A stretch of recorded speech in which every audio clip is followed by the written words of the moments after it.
French Prime Minister resigns after less than a month. French Prime Minister Sébastien Lecornu resigned Monday, less than a month after taking office, deepening the country's political crisis.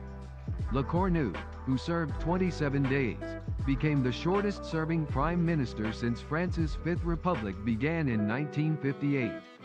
His departure followed the withdrawal of support from a key coalition ally after his cabinet appointments, and he cited an inability to forge compromise among political parties due to irreconcilable differences. The abrupt resignation leaves President Emmanuel Macron, whose approval ratings are at record lows, in a challenging position. Lecornu was the fourth prime minister in barely a year, highlighting prolonged instability.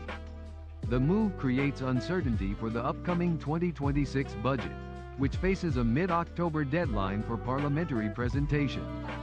Financial markets reacted to the news, with the CAC 40 stock index closing down. Macron now faces limited options, including naming another prime minister or dissolving parliament, with polls suggesting potential gains for the far right.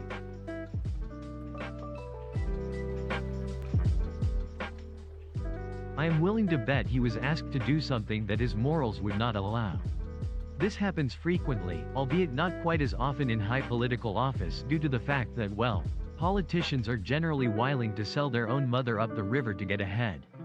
Apparently, he was not. Very proud of him. Left-wing WEF communist Macron is the problem. France isn't anything like it used to be.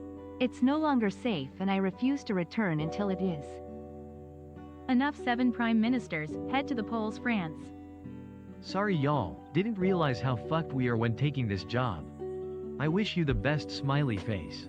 French Prime Minister Sébastien Lecornu. Didn't want to deal with Mr. and Mr. Macron? So basically all of Europe except Italy is currently a damn train wreck. French PM never runs the country. I'm convinced they use the PM as a sacrifice to the French people to try and keep Tihi country running. No one surrenders faster than a Frenchman.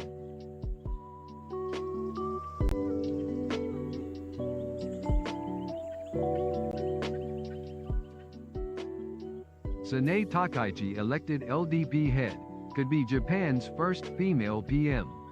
Sanae Takaichi was elected head of Japan's ruling Liberal Democratic Party, LDP, on Saturday, October 4, 2025, positioning the 64-year-old conservative nationalist to potentially become the country's first female prime minister.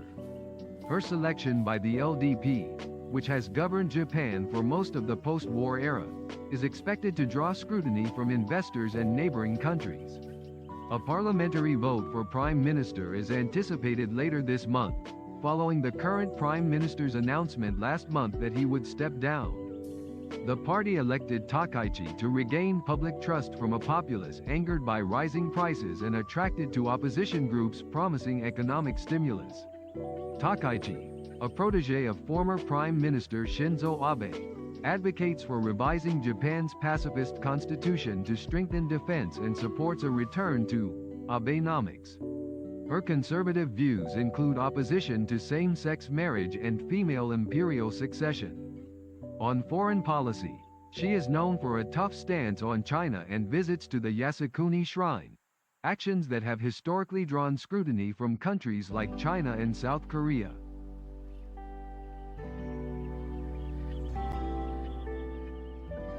Takaichi is a woman, but she's totally not Hillary, Kamala, or Merkel.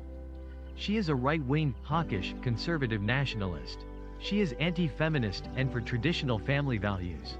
She wants a stronger military against China, wants to deport illegal migrants immediately, and wants to pause immigration for a re-evaluation. She said her role model is UK's Margaret Thatcher and is even in a photo sitting next to THATCHER. I've been to Japan. I wish Americans could be this polite. Japan took a step forward while taking 2 back. Children in US schools need to stay after class to clean their mess behind like in Japan. The right is always accused of being sexist, but they are all cheering for her. Maybe it's about ability and not gender? You guys have no idea how horrible other candidates were. Especially if it was Koizumi, Japan would be dead. She was chosen for the president of this party, but not because she is a woman. Hope she would save Japan. It feels like Japan changes prime ministers like every month. She's a hardline conservative? Congratulations, Japan.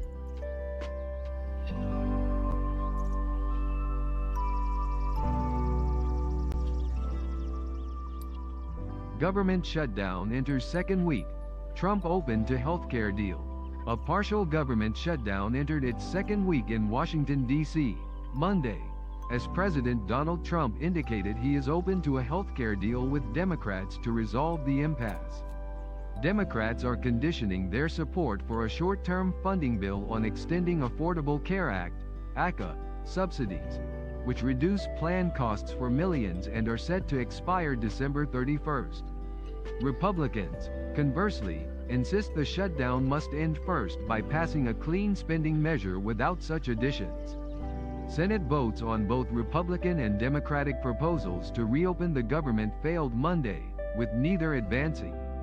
Hundreds of thousands of federal workers face missed paychecks, and Transportation Secretary Sean Duffy warned that air service to some communities could be impacted if funding for small airports runs out this Sunday.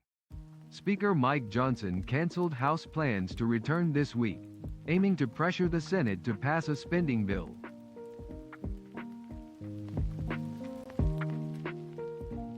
Republicans hold the line for as long as it takes. No money to illegal criminals. Hold the line. Do not cave to the Dems greater than.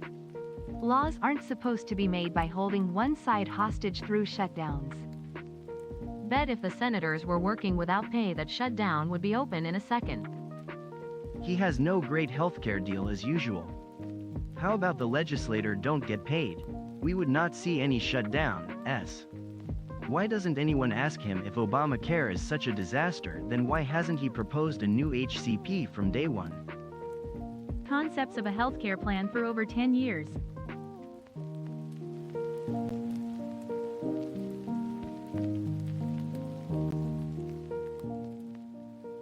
Russia launches massive missile, drone attack across Ukraine. Russian forces launched a widespread overnight assault Sunday, October 5th, killing at least 5 people and injuring dozens across 9 regions of Ukraine. The attack involved approximately 50 missiles and 500 drones, including Iranian-designed Shaheds, damaging civilian infrastructure such as energy facilities, gas production sites, and residential buildings. 4 fatalities, including a 15-year-old girl, were reported in Lviv Oblast, and 1 person died in Zaporizhia Oblast. At least 22 people sustained injuries nationwide, with 73,000 households in Zaporizhia losing power. Ukrainian President Volodymyr Zelensky criticized allies for their perceived slow response, urging faster implementation of defense agreements, particularly for air defense. Moscow has intensified attacks on Ukraine's energy grid and gas production sites in recent weeks as the 4th winter of the conflict approaches. Neighboring Poland scrambled jets and NATO aircraft were deployed to secure airspace during the assault, which Kyiv views as a deliberate campaign to destroy civilian infrastructure.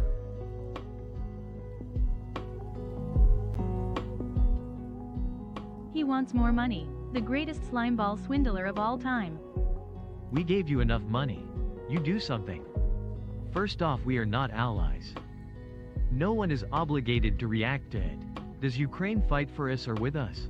No, but they expect everyone to save them like we owe them. He already lost the war. Not sure what he expects. Europe is too busy converting to Islam to help Ukraine. Arrest this multi-millionaire. PL's Ukrainian, wake up. Change your president. He is a warmonger. Man, cut a deal for land at least to stay independent like my country Finland did. When outgunned and outnumbered, you can only do so much, but it's best to cut your losses and salvage at least something. If you prefer to fight till the bitter end, you'll have no country to save anymore. We don't want World War III over your country's problems, bud. Handle your issues.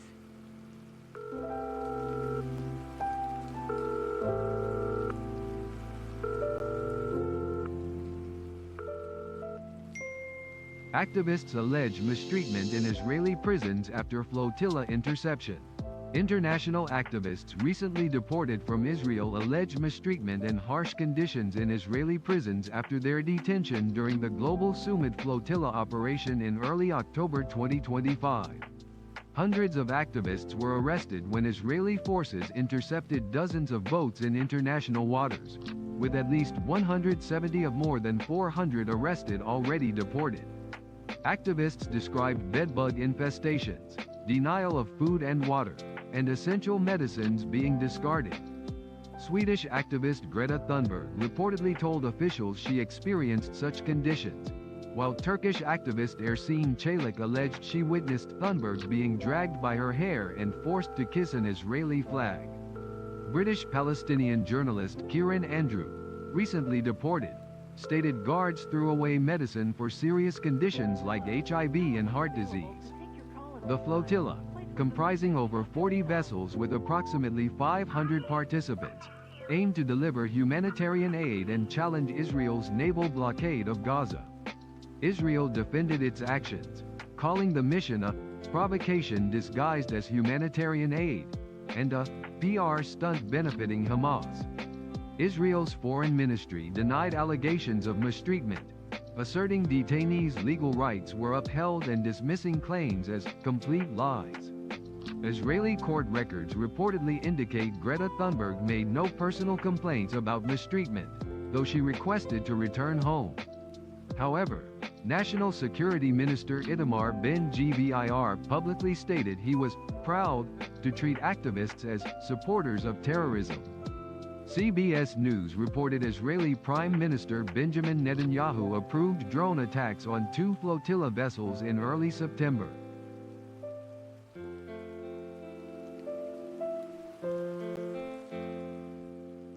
It amazes me what they can get away with, just zero accountability.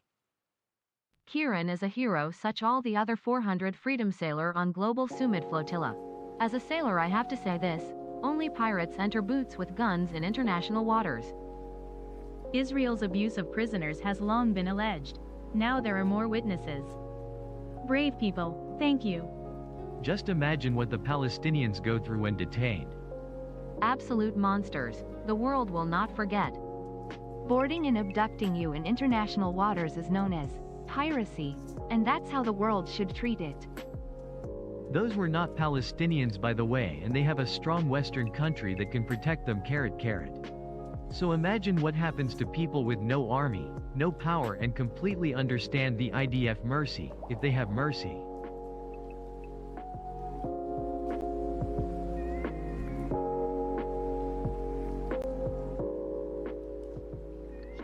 Israel marks 2 years since Hamas attack. Hostage crisis continues. On the 2-year anniversary of the October 7, 2023 attack, Israel continues to address the aftermath of the Hamas assault that killed more than 1,200 people and led to 251 abductions from southern Israeli communities. The meticulously planned, multi-front invasion targeted numerous civilian communities, military bases, and a music festival, resulting in widespread atrocities. Israel responded by declaring war and initiating Operation Iron Swords, a military campaign aimed at dismantling Hamas and rescuing hostages. This response included extensive airstrikes on Gaza and a significant mobilization of reservists. As of today, approximately 48 hostages are believed to remain in Gaza, with around 20 thought to be alive. Efforts to secure their release continue amid a severe humanitarian crisis in Gaza, which has seen tens of thousands of Palestinian casualties and widespread displacement. The attack and its ongoing consequences have profoundly impacted regional dynamics and international relations, prompting calls for a lasting ceasefire and a resolution to the broader conflict.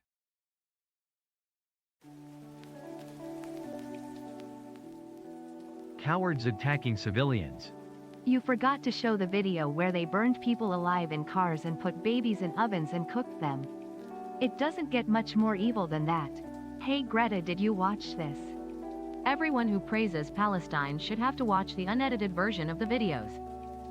When people say free Palestine, they really say that October 7th was okay and justified and they want more terror attacks.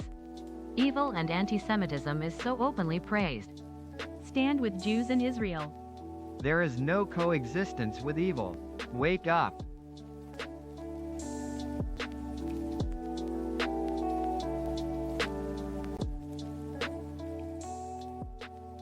Trump considers Insurrection Act. Judge blocks federal guard in Portland. President Donald Trump says he would consider invoking the Insurrection Act in U.S. cities under specific conditions, as a federal judge in Oregon repeatedly blocks the deployment of federalized National Guard troops to Portland amid ongoing protests.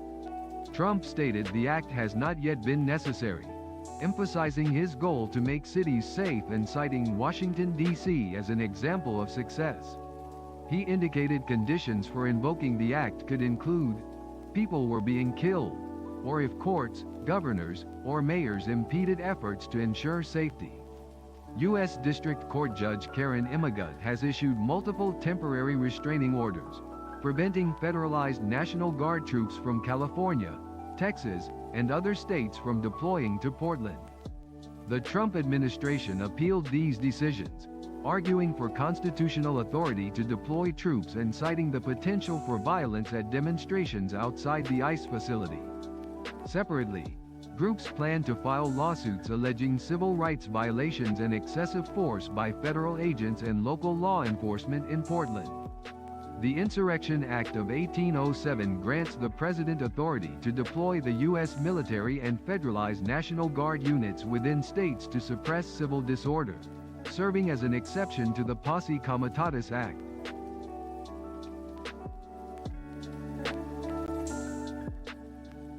When is their funding going to be cut off?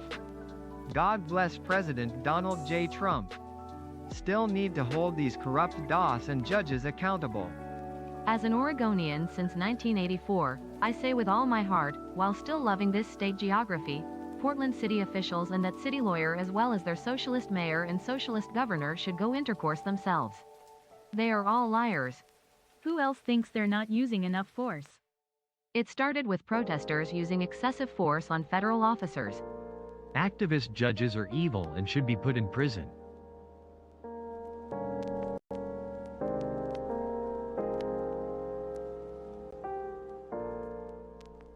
Federal judge blocks guard deployment to Portland. Illinois sues over Chicago plan. A federal judge in Oregon has again blocked the Trump administration's efforts to deploy National Guard members to Portland, Oregon, as the state of Illinois and Chicago also sue to prevent a similar deployment there. The ruling marks the second time in 2 days the judge, appointed by President Trump, has sided against the administration. The judge previously issued a temporary restraining order against sending the Oregon National Guard to Portland and later rejected a plan to deploy federalized National Guard troops from other states, citing a lack of legal basis given local conditions. The administration plans to appeal the decision. Meanwhile, protests in Chicago spiked over the weekend following the White House's announcement that hundreds of National Guard members would be sent to the city.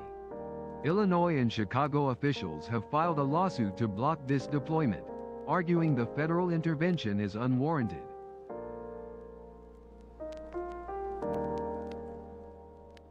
I live in Portland, Oregon. I support the protesters 100%. We have the right to do so. Trump will not be stopped.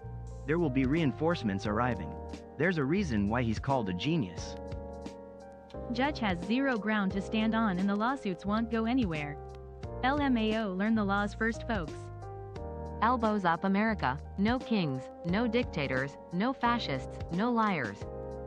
The Democrats will fight to prevent the deportation of their voters.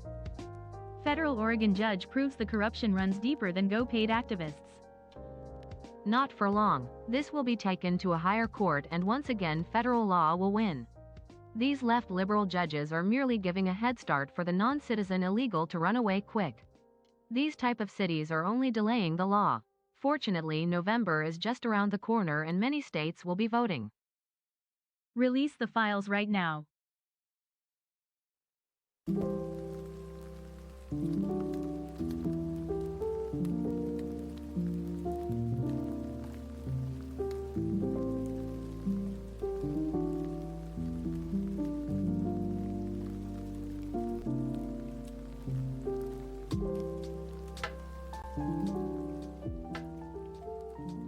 Russia intensifies Ukraine attacks. Ukraine strikes Russian territory. Russian forces launched intensified missile and drone attacks across Ukraine in recent days, killing at least 5 people and injuring dozens, while Ukrainian drones reportedly targeted Russian territory, including Sochi. Overnight on October 2-3 and again on October 5, Russian strikes involved over 50 missiles and nearly 500 drones, impacting at least 9 regions and injuring 10 people. A separate Russian strike on a passenger train in Ukraine's Sumy region injured at least 30. Ukrainian drones reportedly caused temporary airport closures in Sochi and Gelendzhik on October 2, coinciding with a speech by Russian President Vladimir Putin. Russia's defense ministry stated its targets included Ukraine's military-industrial complex and gas energy infrastructure, a strategy Ukrainian officials interpret as an attempt to deprive civilians of heating as winter approaches. Ukrainian drone operations also caused significant damage to energy facilities in Russia's Belgorod on October 5, leaving nearly 40,000 residents without power. Ukraine's military confirmed strikes on a Russian ammunition plant and an oil terminal in Russian-annexed Crimea. NATO member Poland scrambled aircraft and placed ground forces on high alert on October 5 in response to the intensified Russian attacks near its border.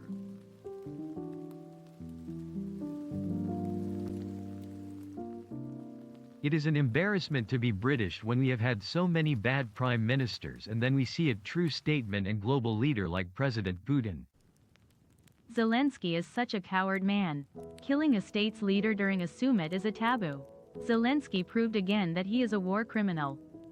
It's gonna be a cold Christmas without fuel.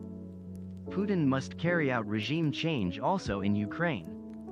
Zelensky should be taken out. He is trouble for everyone. Ukraine, Russia, Europe, America. Zelensky is a troublemaker for everyone. Get rid of him and Ukraine will get peace.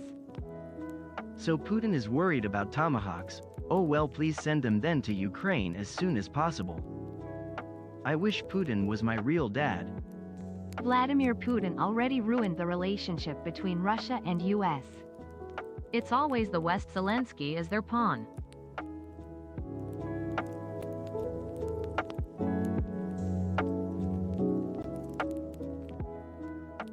Former President Trump says Hamas ready for peace. Israel cautious amid contradictions. Former U.S. President Donald Trump announced Hamas is ready for peace after the group partially approved his 20-point Gaza peace plan, prompting Trump to order Israel to halt strikes and begin implementing the first phase focused on freeing Israeli hostages. Negotiations are reportedly underway in Egypt. Hamas agreed to release hostages but demanded negotiations on the timeline, citing difficulties in locating bodies. Senior Hamas official Musa Abu Marzouk stated the group would not disarm until Israel ends its occupation and Hamas gains a role in future Gaza governance, contradicting key clauses in Trump's proposal.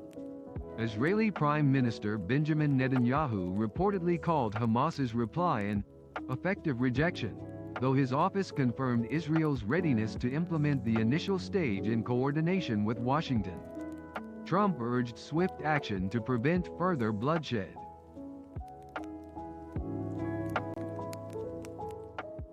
What war? Why do they keep calling it a war?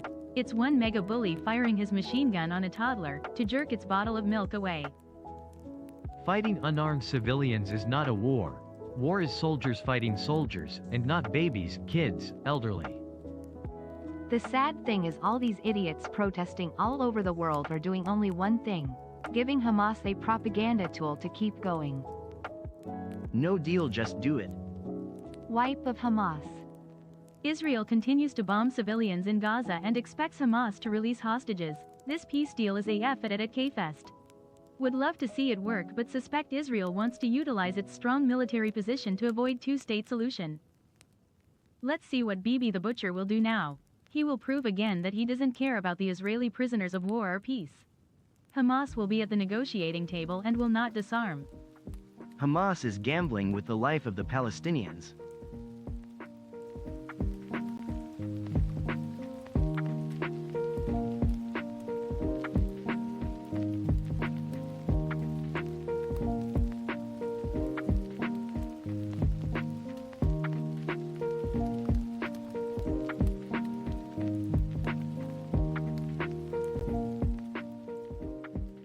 Israel deports activists after intercepting Gaza aid flotilla. Israeli authorities deported Swedish activist Greta Thunberg and more than 170 others Monday after intercepting a humanitarian aid flotilla bound for the Gaza Strip last Wednesday. While many were sent to Greece, Slovakia, and Turkey, 138 activists, including 13 Brazilians, remain in Israeli custody.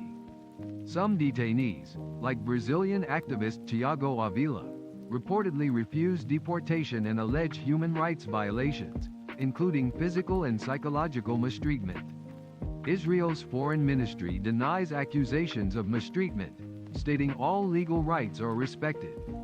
The global Sumid flotilla, comprising over 40 vessels, aimed to deliver urgent supplies to Gaza, where the United Nations has declared a state of famine, challenging Israel's long-standing naval blockade. Israel maintains the blockade as a necessary security measure against Hamas, while critics, including international bodies, argue it constitutes collective punishment.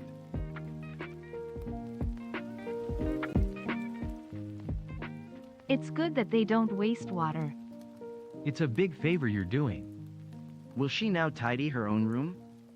Here in Brazil, we live in a permanent war, deaths by drug trafficking every day, families losing their homes. These people pretend not to see. Leave them there. Send them here to fight organized crime in Brazil. We need peace. Everyone went of their own free will, knowing the consequences, and according to the content of the humanitarian aid, there was nothing there. Politicians wanting to meddle in another country is a real fiasco. Israel is the only country that can shit in the UN's face and not suffer any retaliation. KKs. How did the guys capture a flotilla in international waters, which wasn't even going to pass through their waters, since Gaza legally doesn't belong to Israel, and the UN does absolutely nothing?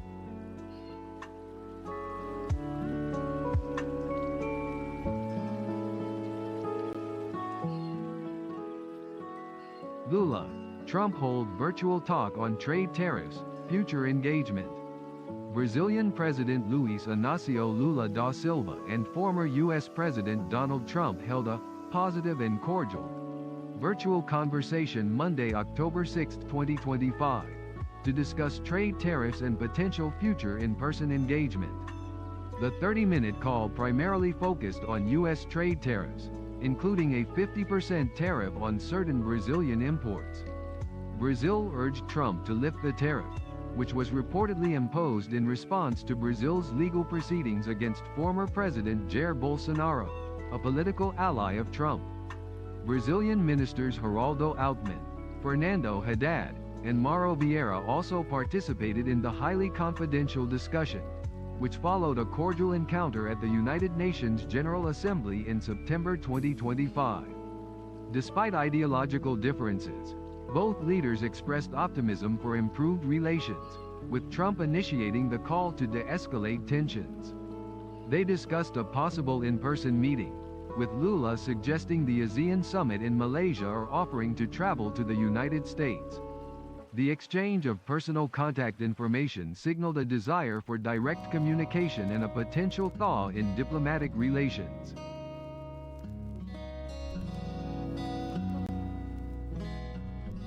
Forward, my Brazil, sovereign Brazil. Banana, now you're going to make a promise not to eat chocolate for a week. Dudu Bananinha is tearing up with rage.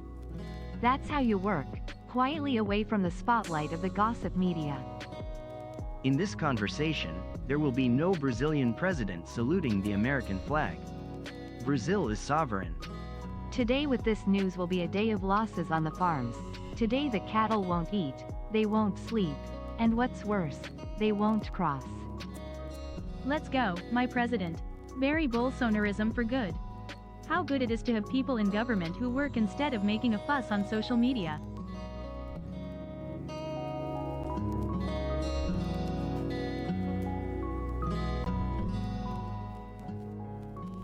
Brazil government considers new worker initiatives after tax exemption approval. Brazil's Lula government is considering two new popular initiatives, including ending the 6-by-1 work schedule and implementing zero public transport fares, following recent approval of an income tax exemption. Discussions are underway in Congress and within government ministries as the administration seeks to capitalize on positive public opinion. The proposal to end the 6-by-1 work schedule, which typically involves 6 workdays followed by 1 rest day, is supported by an existing bill in Congress. This measure aims to reduce the standard workweek and has broad societal acceptance. However, the concept of nationwide zero public transport fares remains a government study, drawing concern from financial markets regarding increased public spending. The Ministry of Finance indicated the zero fare plan is complex and not for immediate implementation, suggesting it could become a debate for future elections. These proposals build on a newly approved income tax exemption, which raises the full exemption threshold to 5,000 Brazilian reals per month and awaits Senate approval, expected to take effect in January 2026.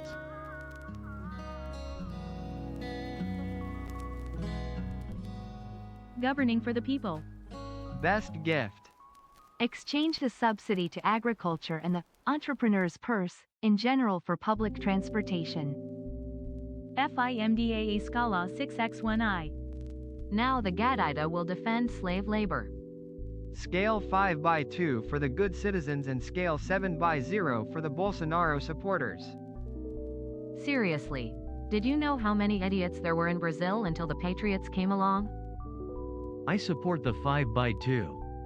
Supported the 5/2 scale. The people also need a relief.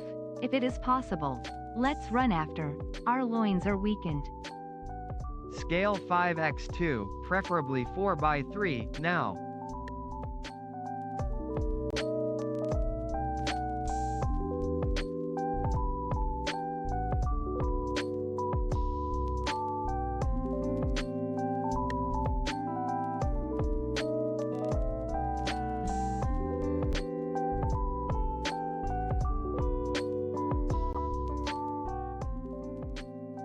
Trump deploys National Guard to Chicago amid local opposition. Lawsuit. U.S. President Donald Trump deployed 300 National Guard soldiers to Chicago, Illinois, on Saturday, October 4, 2025, despite strong opposition from state and local officials. Illinois Governor J.B. Pritzker and Chicago's mayor rejected the federal intervention, calling it an invasion and an overreach of presidential power, and have challenged the move with a lawsuit.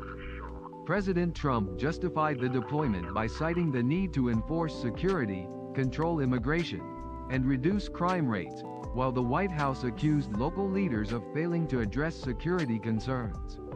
The deployment followed a shootout earlier that Saturday in Chicago's Brighton Park neighborhood, where federal agents shot a woman, Marimar Martinez, after her vehicle allegedly rammed a federal patrol car. Martinez, who authorities claimed was armed, later faced charges for assaulting a federal officer. This incident occurred amid heightened protests against U.S. Immigration and Customs Enforcement (ICE) operations. A U.S. district judge in Portland, Oregon, previously ruled a similar federal deployment unlawful, and a CBS poll indicated 58% of U.S. citizens oppose such military deployments to cities.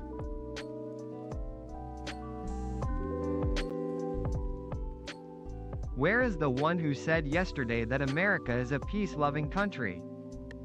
Just because the president has to go to war with his own people. Stop interfering with other countries. Your own country is falling apart. America first. Finally, the arrogant U.S. imitated Indonesia. Its soldiers helped secure the chaos. Military operations other than war. Real stress leader Begins to reap what he sows. Trump is finally at war with his own people. May there be a civil war, so that the history of hundreds of years ago repeats itself. The U.S. Army must be fair, not in favor of Trump.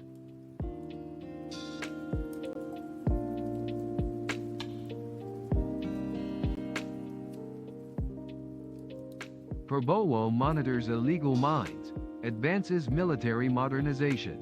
President Prabowo Subianto inspected confiscated illegal mining sites in Pangkalpanang on Monday, June 10, 2025, where officials discussed an estimated Rp 300 trillion in state losses attributed to illicit activities. During the visit to the PT Tinindo Internusa smelter area, Minister of Energy and Mineral Resources Balo Lahadalia was observed touching Minister of Investment Rosen Roslani's thigh while explaining the financial impact. The president's tour included sites seized and transferred to state-owned PT Timah Tbk, part of a broader effort to curb corruption and improve governance in the mining sector. Separately, President Prabowo continues to use personal diplomacy to accelerate Indonesia's military modernization. His relationships with leaders like Turkish President Recep Tayyip Erdogan and French President Emmanuel Macron reportedly facilitate acquisitions, including 42 Rafale fighter jets from France and 48 Khan fighter jets from Turkey. This strategy aims to upgrade Indonesia's defense capabilities and facilitate technology transfer, with Rafale deliveries expected to begin in early 2026 and Khan deliveries phased over a decade.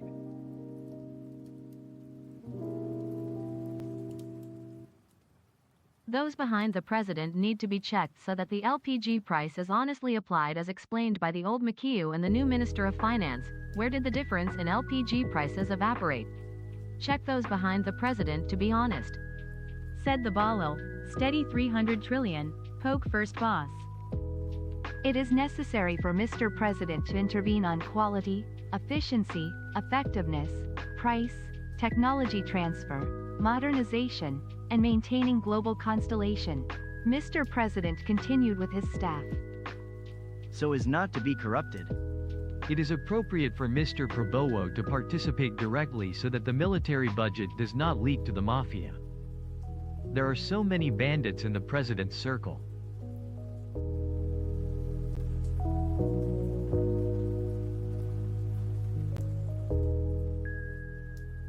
Indonesia school collapse kills 67, highlights permit issues. SIDOARJO. East Java. A building collapse at Al-Khozani Islamic boarding school on September 29, 2025, has left 67 dead and 104 injured, with search operations concluding Tuesday, October 7. The three-story prayer room, undergoing unauthorized expansion, failed while concrete was being poured for an additional level. Preliminary analysis suggests the collapse resulted from overloaded vertical supports and foundation element, primarily affecting teenage boys aged 12 to 19 who were performing afternoon prayers. The incident has drawn attention to widespread unpermitted construction among Indonesia's Islamic boarding schools. Minister of Public Works Dodi Hanggodo noted that only 50 of the nation's 42,433 such institutions possess building permits. East Java Regional Police are conducting a criminal investigation into allegations of negligence, focusing on the school's management and the contractor. The Ministry of Religious Affairs has committed to identifying problematic buildings and enhancing supervision.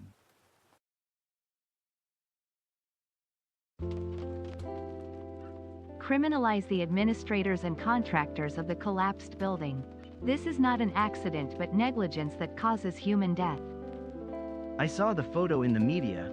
It's a 4-level building more, but the concrete column is small while the floor is getting wider and wider. I can't figure out how the building planning can be like that. There is really no calculation of the concrete load. Though safety is important besides teaching science. If the Ponpes is not punished from this case, this nation is already hopeless. So easy to manipulate people. Ya Allah SMPE not shaped corpse. Ponpes leaders must take responsibility. Dr. NYA will not be like this if the build Ponpesnia right. Ponpes leaders must be responsible. The boarding school must be responsible. Mr. Kai must take responsibility. No one will dare to check and reprimand for fear of being disbelieved if they go against the clerics. If more than 20 people die, it means that it is no longer feasible to open a cottage because TDK is concerned with the safety of children's lives. This law must be firm and fair. The owners and their negligent architects must be sentenced to prison.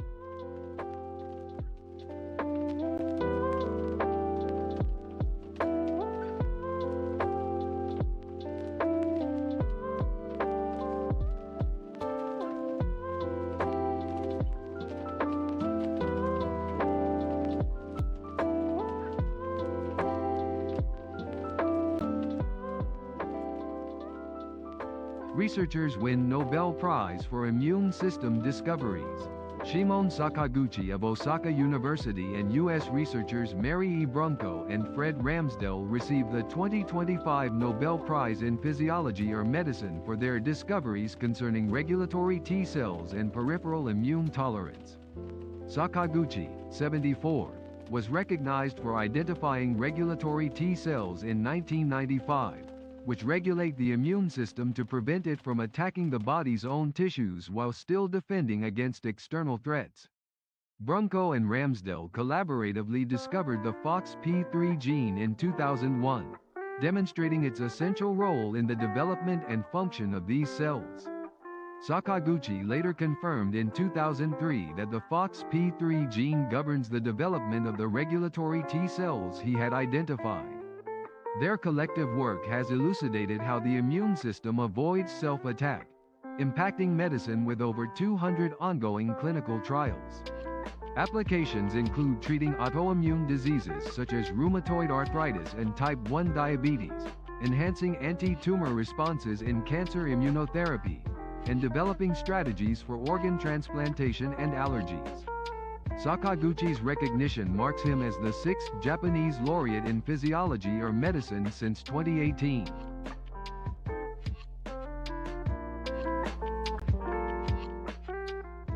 Congratulations on your Nobel Prize, Mr. Sakaguchi. We, the people of Japan, are very proud of you. You have brought courage and hope. Congratulations. Excellent people are helping to improve the status of Japan. The country should take good care of its researchers. This is really amazing, and it has the potential to cure diseases that are currently designated as intractable, and I wonder how many patients it can save, because I'm sure it will be released sooner or later. Good luck. Congratulations. However, it appears that university research funding for science continues to decline. A country that can't pay for science will be finished. I wish they would invest more money in research and other things that have a future, instead of pouring it into places where it doesn't make sense in politics, where there are so many great people. Congratulations on the really cool name Shibumi. I hope this will improve Japanese medicine even more. Congratulations. I hope that after tomorrow, the Japanese physics and chemistry prizes will follow.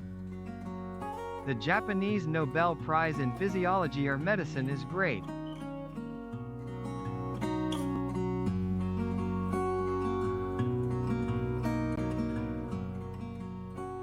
Train collision derails car on Tokyu line.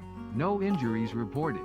A Shibuya-bound train collided with a stationary maintenance train late Sunday, October 5, near Kajigaya Station on the Tokyu Denentashi line in Kawasaki City, Kanagawa Prefecture, causing a derailment but no injuries to the 151 passengers and crew. The incident occurred when the maintenance train, operated by a trainee, stopped short of its intended position, leaving part of it on the main line. Tokyu Corporation later disclosed a signal setting error, present since 2015, caused the automatic train control (ATC) system to incorrectly give a green light to the approaching train, preventing it from automatically stopping. The collision led to significant disruptions, affecting approximately 650,000 passengers and canceling about 1,100 trains. Service on the Denentashi and parallel Oimachi lines resumed Tuesday, October 7. The National Transport Safety Board's investigation into the cause is ongoing.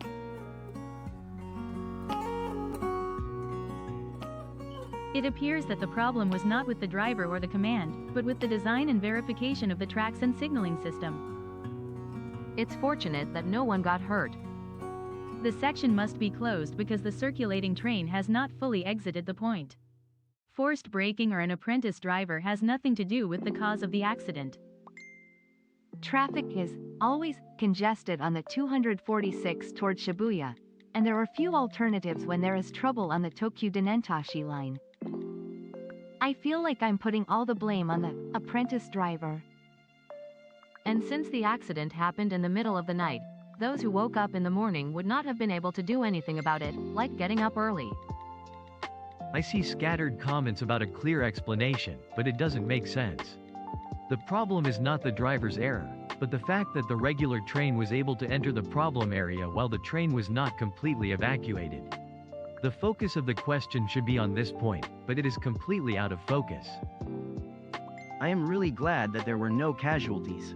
I would like to express my appreciation for the hard work of everyone on the scene who is responding to the emergency.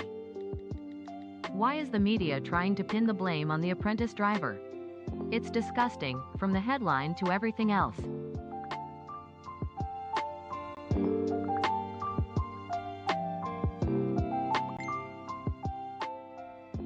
Idol Group member Richard Kusama released. Activities suspended. Idol Group member Richard Keita Kusama was released from police custody Tuesday in Tokyo, 4 months after his arrest on suspicion of indecent exposure. His agency, STARTO, announced the immediate suspension of his activities. Kusama, 29, a member of A Group, was arrested April 4 in Shinjuku for allegedly exposing the lower half of his body while reportedly intoxicated.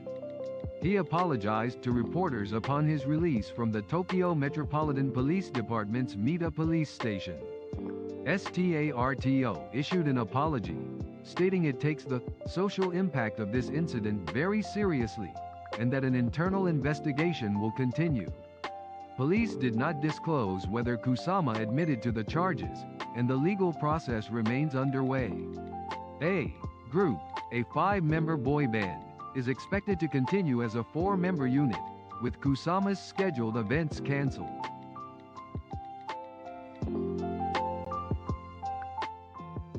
I'm sorry for what I did, but I've never seen such a sincere apology from a celebrity, and I'm sorry for what he said to his fans. The video of his release almost brought me to tears for the first time. Seriously, good luck and I'm rooting for you. Of all the apologies I've seen, this one conveys the most remorse and regret. I cried a little when he said he was sorry after asking the fans to say a few words. In all the apologies I've seen so far, I could tell he was sorry and regretted what he did. His tears after, "Please give a message to your fans," showed a glimpse of his personality. I understand the anger of the other members, but I hope they will give him another chance. Please give a word to your fans. You can see a little glimpse of his personality in the tears that flowed after he said, "I'm so happy to see you." I think the TV stations have suffered a lot in dealing with the situation, but I think he is sorry enough for what he has done. We all make mistakes. I can tell that you are apologizing with sincerity. I will support you. Keep up the good work. I don't know anything about him, but I'm sure he's personable, and his fans should support him. I am not a fan, but when I saw the information on X, I felt sorry for him. I think it is inevitable that he has committed a crime and it should be reported in the media. But there are many things, I don't know if it's true or not, that are related to his private life, and it may be said that he is not being honest, but I felt bitter when I saw these tears. Mr. Richard, you may be afraid of the public eye, but the path you have been working so hard on is real. I hope you will talk it over with the members and if you can rekindle it.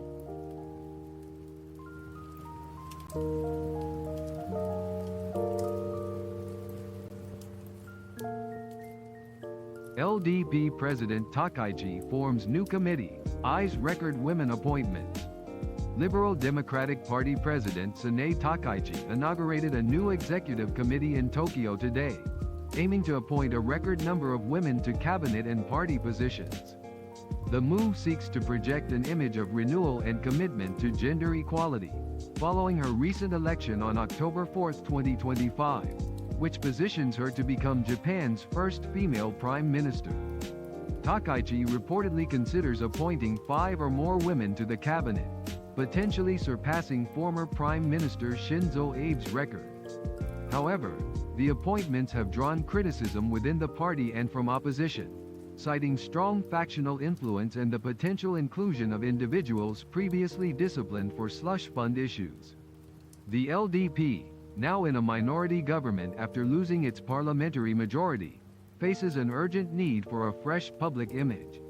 Concerns from coalition partner Komeito regarding Takaichi's ultra-conservative views and the need for more preparation time may postpone an extraordinary diet session initially set for next week.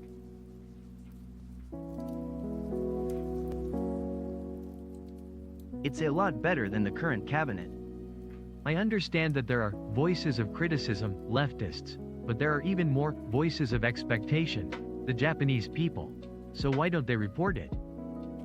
The fact that the media is criticizing so hard means that now is the right time. Good for you. Keep up the good work. Gender doesn't matter if you're good at what you do. Even Kushida and Ishiba thoroughly eliminated the old Abe faction. If you don't like it, you can file a no-confidence motion in the cabinet with impunity, even though you couldn't.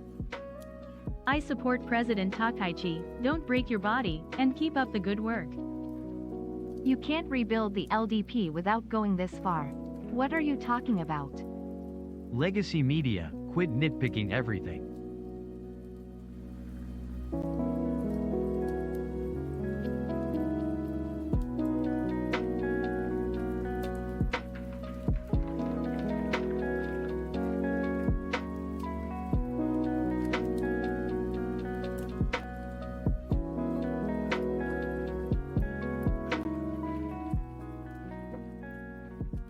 Trump hails Gaza peace efforts amid reports of Hamas agreement. U.S. President Donald Trump on Monday hailed efforts to end the Gaza Strip conflict as a great and unprecedented day, as reports emerged of Hamas agreeing to key elements of a peace plan, including the return of hostages. President Trump, who began his non-consecutive second term in January 2025, thanked Saudi Arabia, Qatar, Turkey, Egypt, and Jordan for their contributions to the initiative, expressing hope for the swift return of all hostages. Hamas reportedly informed mediators it has begun collecting Israeli bodies and requested a halt to aerial bombardment in specific areas to complete the task. The group also reportedly agreed to hand over weapons to a Palestinian-Egyptian body under international supervision and received American guarantees for a permanent Israeli withdrawal from Gaza and the safety of its leaders. However, reports of Hamas agreeing to eventual disarmament and specific terms remain contentious, as the group has expressed a desire to amend clauses on disarmament and has strongly opposed disarmament and exclusion from governance. An Israeli negotiation team, led by Strategic Affairs Minister Ron Dermer, is expected in Egypt for technical talks focused on hostage release. U.S. Secretary of State Marco Rubio indicated Washington needs to verify Hamas's seriousness and time to establish a post-conflict administration in Gaza.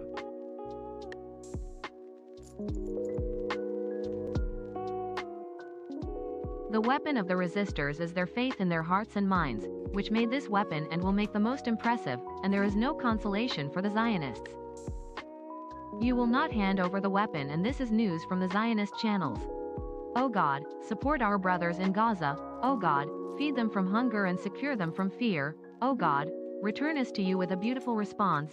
Oh God, forgive us for our sins and our excesses in our affairs, fix our feet, and give us victory over the unbelieving people.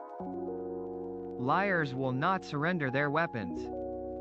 You are dancing on the blood of your brothers. What do you do not discuss the murderers and criminals? Are you from this nation? The land belongs to the owners of the land, and the weapons are for the defense of the land, and Israel must be disarmed of all kinds of weapons because it is an occupying state. The guests are all hypocrites. God, take revenge on Hamas and torment them with the torment of hell for what they did in Gaza. What did they benefit from the destruction of Gaza? God bless the brave people of Gaza. May God have mercy on the martyrs. And may God heal the wounded and help you to heal the wounds of the heart. May the joy of Gaza be fulfilled. Whoever gave the order for October 7th was not wise and did not think twice about killing, destroying and displacing the people of Gaza.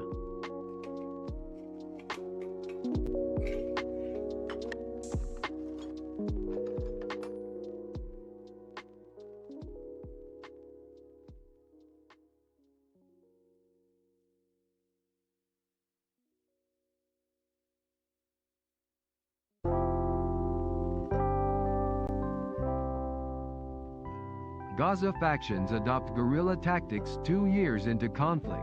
Palestinian resistance factions in Gaza have adapted their fighting style to decentralized guerrilla warfare 2 years into the conflict, according to international research centers and Israeli analysis. This shift involves reliance on tunnels, explosives, sniper fire and hit-and-run attacks in destroyed urban areas. Reports from organizations including ACLED and the Royal United Services Institute indicate this change from semi-conventional confrontations. Israel's Institute for National Security Studies notes the conflict has become a guerrilla war, favoring defenders familiar with the terrain. The U.S. Army's Center for Army Lessons Learned highlighted the complexity of Gaza's tunnel network as a pivotal element challenging conventional military superiority. Separately, thousands marched in Rabat, Morocco, on the conflict's 2-year anniversary, expressing solidarity with Palestinians and calling for an end to the war and for Arab countries to halt normalization agreements with Israel.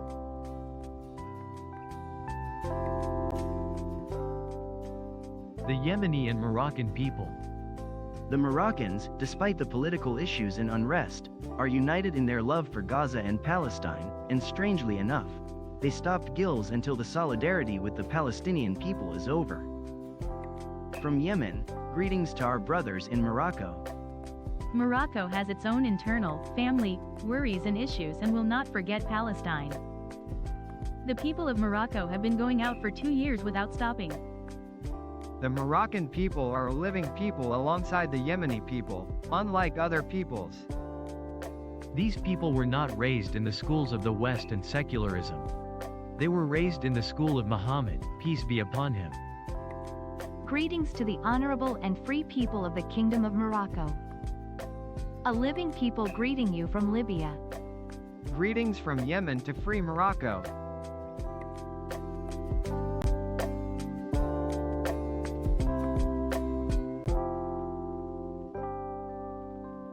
Israel.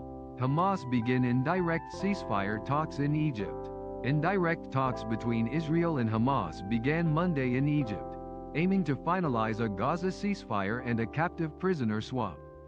Mediators are working to bridge gaps on a proposed 20-point plan, which includes an initial 6-week ceasefire and the exchange of 33 Israeli hostages for hundreds of Palestinian prisoners. Senior Israeli and U.S. negotiators are not expected to join discussions until Wednesday, contingent on achieving desired progress. The proposed plan, championed by U.S. President Donald Trump, outlines Hamas releasing 33 Israeli hostages, primarily women, children, and those over 50, including female soldiers. In return, Israel would free hundreds of Palestinian prisoners, including those serving life sentences. Israeli Prime Minister Benjamin Netanyahu faces domestic pressure, with far-right coalition partners threatening to collapse his government if the war ends before achieving total victory, while captive families urge him to accept a deal. Hamas has expressed reservations about disarming without a clear path to a Palestinian state and a guaranteed full Israeli withdrawal. The talks, involving Egypt, Qatar, and the United States, occur amid a severe humanitarian crisis in Gaza.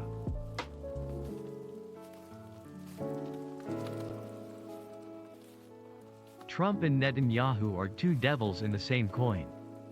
Mark my words, this is all but an evil trap. How come all these Middle East experts never actually live in the Middle East?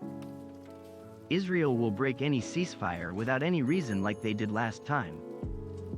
Israeli destruction forces would never accept a Gazan state. Genocide is all that Israel has ever interested in. Israel is a disgrace to humanity. The best news is that the US is not involved. Hamas should be cautious not to trust the US and Israel. Track record shows Israel has never wanted peace. All they are interested in is the peace of Palestine, every time.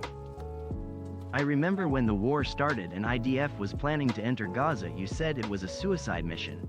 Until you take your words back, I'd never take you serious. Do not trust Trump or Netanyahu. Centuries old. So it didn't start on October 7th now, did it?